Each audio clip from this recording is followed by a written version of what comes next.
Hello, আমি Manja. Welcome back to my YouTube channel the Bong village girl. আশা করি তোমরা সুস্থ আছো, সুরক্ষিত আছো এবং তোমার পরিবারের সবাই সুস্থ ও সুরক্ষিত। হ্যাঁ, জানি পুরী ট্যুরের এই ভিডিওটা দিতে অনেকটাই লেট হয়ে গেছে। কারণ কি 31 ডিসেম্বর, 1 জানুয়ারি, সরস্বতী পুজো, বিয়ে বাড়ি সবকিছু নিয়ে আমি এতটাই ব্যস্ত ছিলাম যে এই ভিডিওগুলো এডিট করেই উঠতে পারছিলাম না। আমি জানি আগের ভিডিওগুলোতে তোমরা যেমন ভালোবাসা দিয়েছো, এই ভিডিওতে তোমরা ঠিক ততটাই ভালোবাসা দেবে। তো চলো শুরু করা যাক পুরী ট্যুরের ভিডিওগুলো। আগে ইডলি খেয়েছে, এবার ধোসা। আমার প্রথমবার ধোসা, আমার বর ধোসা ইডলি সব খাই, আর আমি প্রথমবার ধোসা খাবো। ইডলিটা আমার কাছে কেমন যেন সরা পিঠের মতো মনে হয়, তাই আমি খাই না।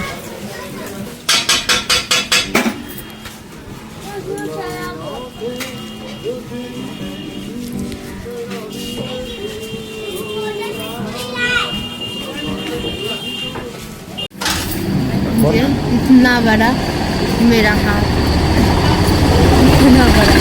इतना बड़ा डोसा। ये कोकोनट चटनी है, ये मिर्ची का चटनी है। और मैं हिंदी देख बोलছি। और ये এটা সাম্বার। তো এখন চলো আমি প্রথম ট্রাই করছি।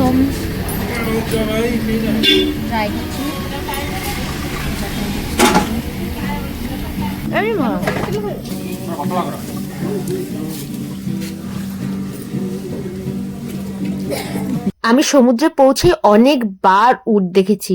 যতবারই আমি সমুদ্রের কাছে এসেছি আমার একবার হলেও মনে হয়েছে যে চলো উটে ওঠা যাক, কিন্তু সেটা মুখ ফুটে কর্তামশাইকে বলা হয়নি। তো কালকে যেহেতু বাড়ি চলে যাব, তো কর্তামশাইকে যখনই মুখ ফুটে বললাম যে আমাকে উঠতে ইচ্ছা করছে, তখনই উট নিয়ে হাজির হয়ে গেল এই দাদাটা। তো যাই হোক, ওনার সাথে কথাবার্তা বলে এই উঠে উঠছে, আর আমি খুব এক্সাইটেড আর খুবই ভয় পেয়ে আছি। আমি যে কতটা ভয় পেয়ে আছি তোমরা আমার এই যে উঠে উঠবো দেখো, এখন নমস্কার করে উঠছি যাতে আমি পড়ে যেন হাত পা না ভেঙে যায়।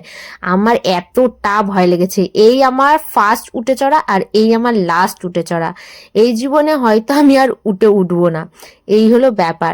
তো এই যে আমি উঠে গেছি, এবার কর্তামশাই উঠবে। কর্তামশাই একটু না করছিল, কিন্তু আমি ওকে জোর করে বললাম যে তুমি না বসলে আমি উঠবো না।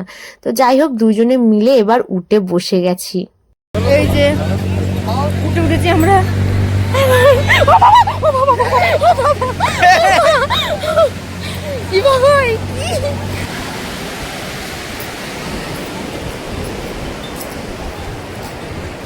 ভিডিও করছো? কেমন লাগছে? খুব ভয় লাগছে বাবা। এই প্রথম উঠের পিঠে উঠলাম বাবা, হরবেল খতরনাক।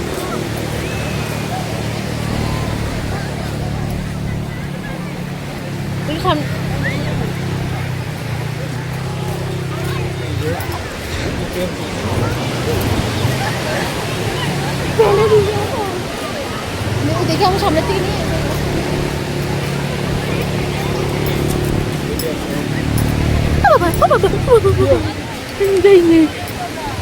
এই যে উঠ, এই যে মানুষজন, আর আমরা মনে হচ্ছে দুতলার সময় উঠে বসে আছি। না অফ করে দাও।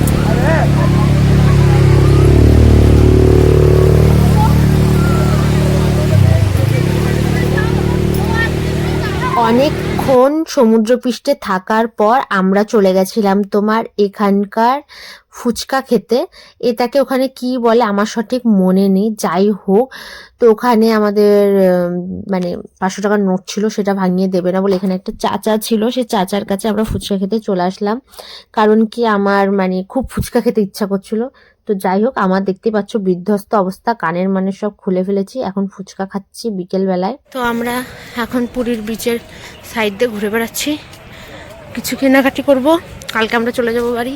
তো সুন্দর একটা পার্কের মধ্যে দিয়ে আমরা হাঁটছি, এত সুন্দর গাছপালা দিয়ে এত ডিজাইন করা, আর এই সাইডে ঝাউবন, বেশ ভালো লাগছে। তো এখন মার্কেটিং করে তারপর রুমে যাব।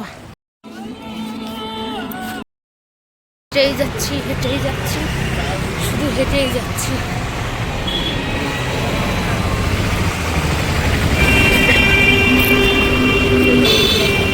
এখানে একটা জিনিস আমার খুব ভালো লাগে, যে দেয়ালে এই যে রং করা।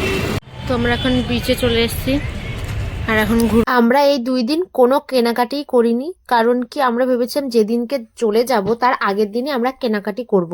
তার জন্য আজকে আমরা বিশেষ কোথাও ঘুরতে যাইনি, আজকে সির্ফ আমরা কেনাকাটি করব আর আমাদের ব্যাগ প্যাক করব, এটাই হলো মেন উদ্দেশ্য। তো এখানে আগে ছোট ছোট তাঁবু করে মানুষ জিনিসপত্র বিক্রি করতো, তো এখন সরকার থেকে এভাবে দোকান করে দিয়েছে, তার মধ্যে শুধু তোমার জিনিসপত্র নিয়ে এসে তুমি বিক্রি করবা। তাই হোক, যেহেতু বিচে প্রচুর ভিড়, একটু ঘুরলাম, বিচের আশেপাশে সবকিছু দেখলাম। এরকম মানে কিছু কিছু দোকান আছে যেমন তোমার ফুটপাতের মতন, এই যে এরকম ব্যাগপত্র বিক্রি করা হচ্ছে, কোনো দোকান নেই, কিছুই নেই, এবার বিক্রি করা হচ্ছে। আমি কিছু দেখলাম, কিছু আমার দেখে পছন্দ হলো না, তো ভাবলাম চলো মেন মার্কেটের ভিতরে যাওয়া যায়। তো যাওয়ার পথে দেখলাম এরকম ফুটপাতে একটা দিদি অনেকগুলো জিনিস বিক্রি করছে, তো সেখান থেকে কিছু জিনিস নিলাম। আর সব কিছু জিনিস আমরা এভাবে দেখাতেও পাইনি, তো মিস্টার মজুমদারের এই সুন্দর জগন্নাথ মন্দিরটা পছন্দ হয়েছে। আর এই যে এই ছোট বাচ্চাটাকে দেখতে পাচ্ছ, ও আমার কাছে এসে বলল দিদি বেলুন নেবে। তো আমি বেলুনটা যতই আমার প্রয়োজন না হোক, আমি মিস্টার মজুমদারকে বললাম আমাকে এখান থেকে একটা বেলুন কিনে নাও। তো যাই হোক, সে 10 টাকার বেলুন 20 টাকায় বিক্রি করছিল, আমার তাতে কোনো অসুবিধা নেই, কারণ কি অনেক মানুষ আছে তারা হাঁটতে চলতে পারে, সব কিছু করতে পারে, তাও তারা ভিক্ষা করে খায়। সে যেহেতু তারা ভিক্ষা করে খায়, তার থেকে আমার এই ছেলেটা অনেক বেটার লেগেছে, কারণ কি তারা যে করুক কষ্ট করে উপার্জন করছে টাকা। তা তোমাদের যদি প্রয়োজন থাকে, নাও থাকে, সেটা কিনে অন্য কাউকে দিয়ে দাও। যেমন আমি বেলুনটা কিনেছি, কিনে আমি যেখানে মার্কেটিং করতে গেছি সেখানে একটা ছোট্ট বাচ্চা মেয়ে ছিল, ওর বাবা মাও মার্কেটিং করছিল, সে বারবার আমার বেলুনটার দিকে তাকাচ্ছিল আর আমার কাছে আসছিল, আমি বেলুনটা তাকেও দিয়ে দিয়েছি। এইভাবে তোমরা 2জন মানুষকে খুশি করতে পারো। এক, ওই বাচ্চাটার কাছ থেকে আমি বেলুন কিনে ওকে 20 টাকা দিয়ে আমি হেল্প করেছি, আর যে বাচ্চা মেয়েটাকে আমি বেলুন দিয়েছি সেও খুশি হয়েছে।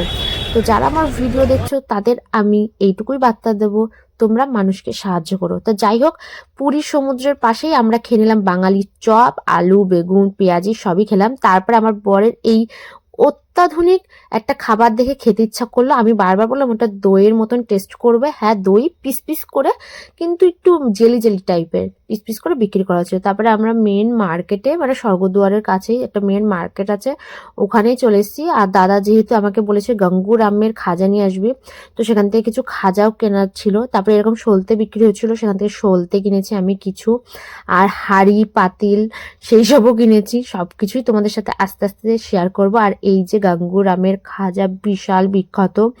তো যাই হোক, এখান থেকে অনেক খাজা নিয়েছি আমরা, তো আমরা অনেক শপিং করেছি, অনেক খাজা কিনেছি। 500 250 200 টাকায় এরকম কেজি দরে খাজা বিক্রি হচ্ছিল।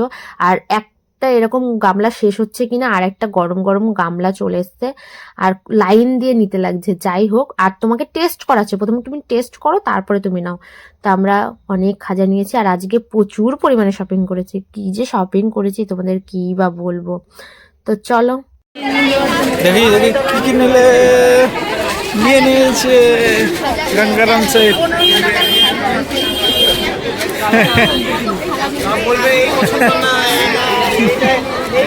চলো চলো। তো আজকের ভিডিও আমি এখানেই শেষ করছি। যদি আমার ভিডিও ভালো লাগে অবশ্যই লাইক কমেন্ট আর শেয়ার করতে ভুলবে না। আর আমার চ্যানেলে যদি তোমরা নতুন হয়ে থাকো প্লিজ সাবস্ক্রাইব করে দেবে। তো বাই বাই, টেক কেয়ার, দেখা হবে নেক্সট ব্লগে।